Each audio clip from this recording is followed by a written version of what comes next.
All right, so as you can see, my hair is pretty tangled and knotted. So the first step for my straightening session today is I need to handle this mess. So I'm doing a good, proper, thorough detangling session. This hair was the result of me taking my hair out of a long-term protective style that I had had in for about 3 months or so. And then I just was doing twist outs on twist outs day in and day out. So I'm now ready to actually properly detangle it before I wash it. So I'm using water and the Carol's Daughter 7 hair oil blend that I've mentioned in previous videos, running that through my hair, smoothing out most of the tangles, and then just twisting off small sections at a time.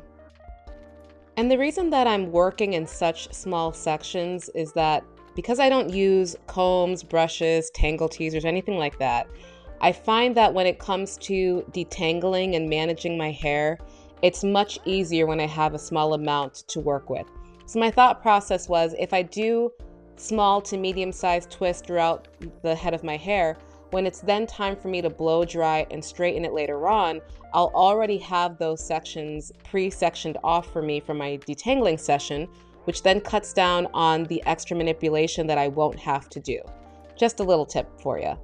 I should also say, as a disclaimer, don't look at this video as a tutorial. I am not a straightening hair genie. This is something that I've only done twice, and this is really the first time that I've done all of these steps, and it's just something that made sense to me in my head and, to my standard for how I would want to try to straighten my hair in a healthy, relatively low manipulation kind of way. But I'm not saying that, I'm going to get the best result or that my hair is going to be super straight.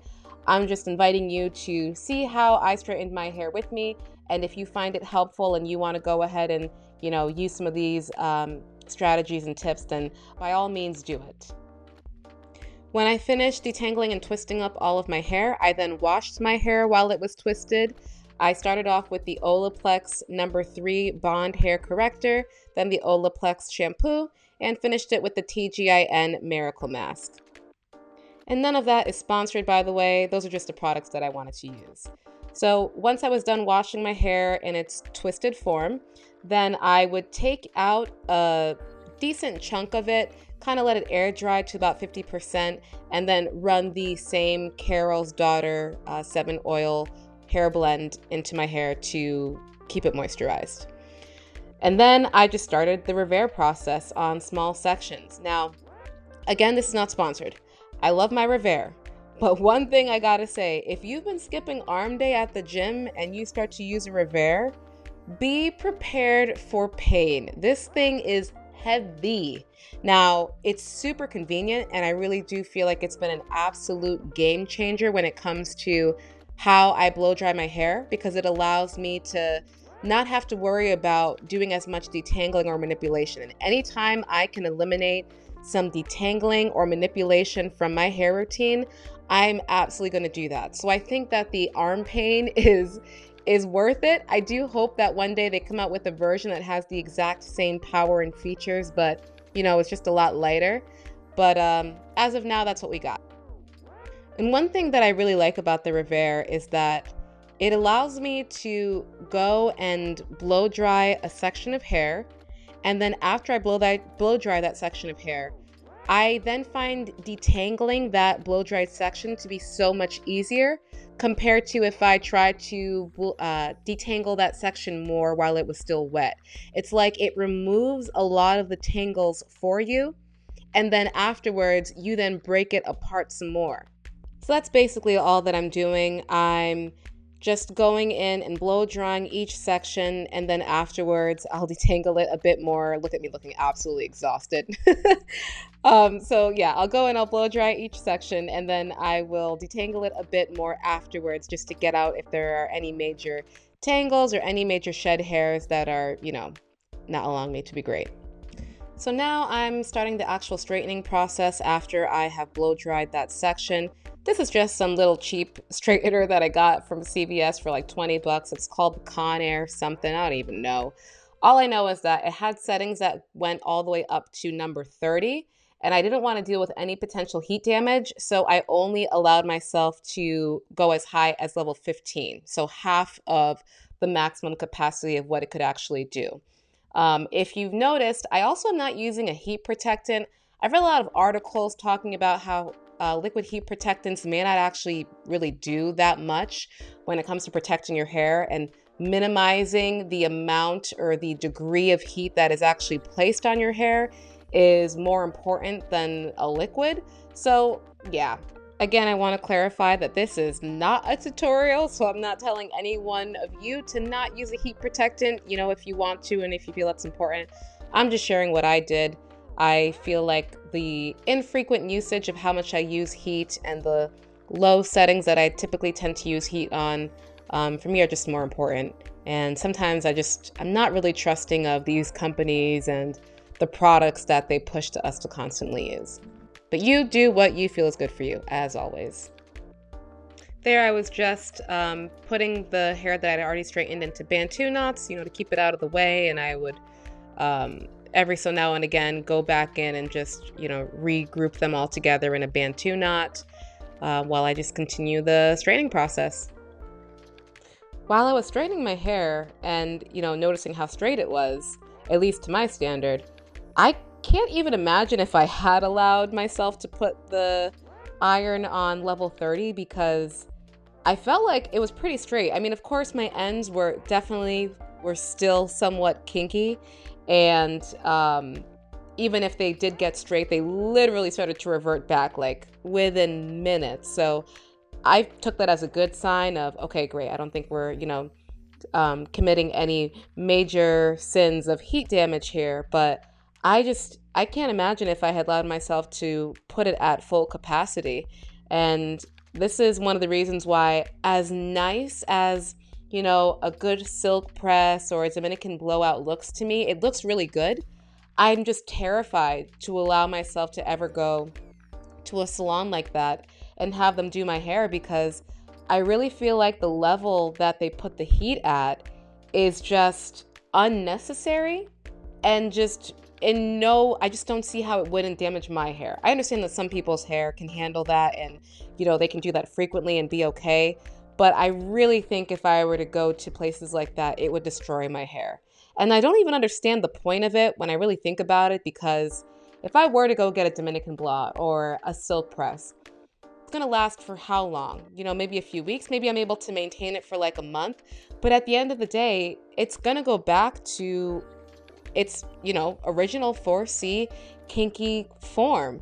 So for me to push the heat to the max to get it super, super straight temporarily, I just don't see the point of that.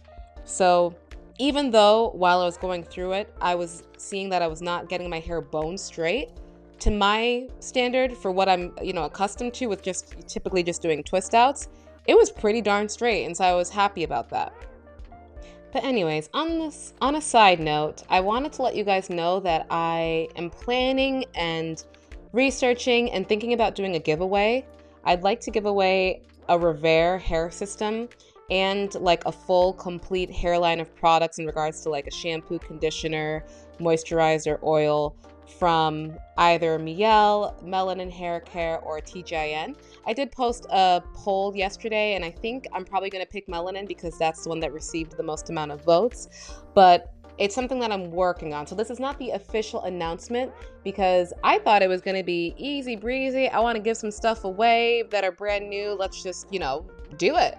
But I guess there are actually a lot of like YouTube regulations and lottery laws that I have to look at and figure out the perfect way and how to prevent people from potentially committing fraud. It's a whole thing. So it will be happening within the first quarter of 2024. I will be giving out at least one RevAir hair system. I'm just trying to figure out the exact way of how to do it. Initially, I wanted to do something where people have to send in like a video and a picture of their hair and talk about, what they like about their natural hair. But I don't know if that's like illegal. So yeah, I got to figure it out. I got to figure out how the rules of the actual giveaway would work, what the criteria would be. So stay tuned for that. I'm going to make it happen. If any of you guys have any experience or knowledge on how giveaways typically work or how you can do them without, going to jail, please leave that in the comment section below. I can use, all the help that is offered. All right, so now 50,000 hours later, I was finally done with straightening my hair. Thank you, baby Jesus. So I'm just kind of taking it all in, fluffing it, detangling if I'm feeling any major issues. Even though it was straight, it's not like, I could still run a comb through my hair. No, it's still 4C hair. It's just, a bit more straight than typical. Man. So yeah, I thought it looked really cute. I was really tired at this stage and just happy to be done. So once I had finished that, I realized, okay, cool, that was great and all, but I have things to do today and I'm not going to be, walking around with my hair out like that and potentially causing any damage. So it's time to bun it up. So I just gathered it all into a bun, tried to smooth it out the best way that I could with just my hands. And again, feeling for any major knots or any major tangles that might be in the way, and just kind of twisted it up into, I don't know if you call it a Bantu knot. I don't know if you call it a bun or like a Bantu knot bun, whatever you want to call it, that's what it was. So I twisted it up into one of those because I knew that if I did that, it would give me like some slight waves and, just be out of the way. So now it's the next day. This is actually the day that I filmed my last video about trimming, and I took it out of the bun/Bantu knot. And now I'm just kind of doing what I call pruning and priming. I'm just picking out the hair, separating the strands. Here's a back shot that I probably could have done a better job, but I didn't really know if I was in focus on the camera at all, just so you can kind of get an idea of the waves I was talking about. And now I'm just continuing to go through and separating the hair strands and figuring out how I want it to lay. I'm not accustomed to having straight hair, so I was like, whoa, this is weird. Like, I can feel my scalp. It feels so flat. Okay. So I'm just, going through and figuring it out. Ironically enough, after I did all of that work straightening my hair, what I realized over the course of the week is I actually really prefer my hair when it is much fuller, when it has a lot more volume. I just like the way that looks more. And I do like to switch up hairstyles, so it was fun and, something different to experience this very sleek, flat type of hairstyle. And it does look really cute to me. But as the days went on, each day that went by and my hair started to get, a little bit bigger and bigger because it was reverting, I found myself enjoying that particular look even more, which I just found hilarious because it's like you spent like over 8 hours doing this and now you can't wait to just actually get your fro back. But I guess that's what you learn, right? So to try to maintain it for as long as I could and, I guess get my money's worth of the time spent, my process was just to put it into that same type of Bantu knot or bun each evening. I wasn't doing any additional straightening. I wasn't doing any combing. I was just doing, some smoothing and light detangling as needed. And then I would just put it into a bun. So I'm going to show you guys here what that looked like. I believe this was day 3 or 4 for me after straightening it. Yeah, actually, when thinking about it, it was definitely day 3. And I wasn't doing any moisturizing process. I wasn't adding in any water or oil. I was just leaving it as is. I didn't want to weigh it down with too many products, and I didn't want to make it revert back too quickly. I wanted it to revert back the way that it would naturally revert back with just regular humidity and, for whatever else. And so I am just starting out with fluffing it out here in a middle part, and then I wanted to kind of experiment and see what it would look like if I were to do that into a side part, which I absolutely love. This was my favorite look with this straightened hair. Whenever I'm able to get like a good side part, it always reminds me of that classic Aaliyah type of, swoop bang that I feel like we were always doing in middle school. And the funny thing is, when I have my natural hair in like a twist out and it's got more of that, 4C texture going, I really like it in a middle part. But there was something about this straightened hair that, I don't know, the side part was just perfect. What I'm doing right now is I have these two sections in the back of my hair that, for whatever reason, grow way quicker than the rest of my hair, and I haven't really felt like cutting it. So whenever that happens, or whenever it's sticking out more, especially when my hair is blown out or in a straighter style like this, I try to just tuck it in by doing a little loose hanging Bantu knot. And then after a few hours, I'll take that Bantu knot out, and then I have like a nice little curl at the ends, which for me just looks really cute with the rest of the overall style. And I was just so excited that, one, the style was looking better and better as the days went on, but the fact that it was reverting to me again just really gave me assurance that, okay, I don't think that you caused, any type of crazy heat damage to where your hair is no longer going to be 4C, because that would have been very sad. But yeah, I think that I was able to avoid that. So on this particular day, I was getting ready to head into work and I wanted to have my hair out for a meeting, but I did not want it to be out and about and rubbing my shoulders and potentially causing damage while I was driving and for the rest of the day while I was not in the meeting. So I did a bun again and just kind of, incorporated the swoop to make it into a cute little updo.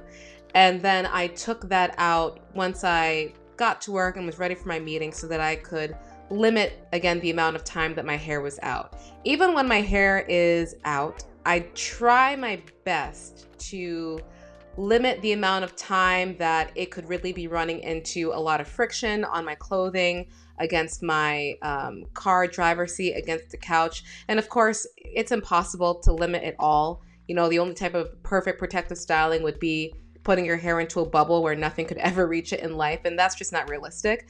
But I try to take some steps that I, will hope and believe over time will allow me to continue to preserve my hair as best as possible. So I thought this was just a cute little quick hair hack where I could continue to try to keep the shape of the hair and keep it protected and have it look cute, in my opinion, for the day. For those of you who have or do straighten your hair, would love to hear what your routine looks like. How do you prevent heat damage? And that is going to be it for today's video. Until next time, guys, take care of yourself.